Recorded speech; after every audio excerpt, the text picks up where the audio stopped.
ধন্যবাদ আপনাকে। দেখেন দর্শকবৃন্দু, আজকে আমি নতুন ব্লগ শুরু করেছি, আপনারা কেমন হয় জানাবেন। এই যে এটা এটা কি গাছ জানেন? এটা কি গাছ? এটা কি গাছ বলেন তো? আপনারাই জানেন না তো আমি কিভাবে বলবো? আচ্ছা, আরো দেখাচ্ছি। এই যে এই যে এই যে বড় পাতাওয়ালা গাছ, এটা কি গাছ জানেন? এই যে এটা আসলে বড় পাতাওয়ালা গাছই। এটা এটা কি গাছ এটা বলতে পারবেন?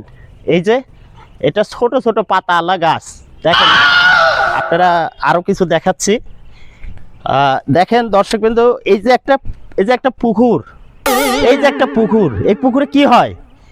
এই পুকুরে মাছ চাষ করে। এই পুকুরে মাছ আছে, কাঁকড়া আছে, শামুক আছে, সাপ আছে। তো আপনারা পুকুরে আরো কাজ আছে, সেটা হচ্ছে গোসল করে। আর আমার তরফ থেকে একটা নির্দেশনা আছে, সেটা হচ্ছে নিষেধ আছে, কেউ লুঙ্গি পরে এই পুকুরে নামবেন না। তাহলে কি হতে পারে সেটা আপনারাই ভালো বুঝতে পারবেন। লুঙ্গি পরে কখনোই পুকুরে গোসল করবেন না। পুকুরে বড় বড় কাঁকড়া আছে, মাছ আছে। আর ধন্যবাদ সবাইকে। আজকের মতো ব্লগটা কেমন হয়েছে আপনারা আমাকে কমেন্টে জানাবেন। ধন্যবাদ।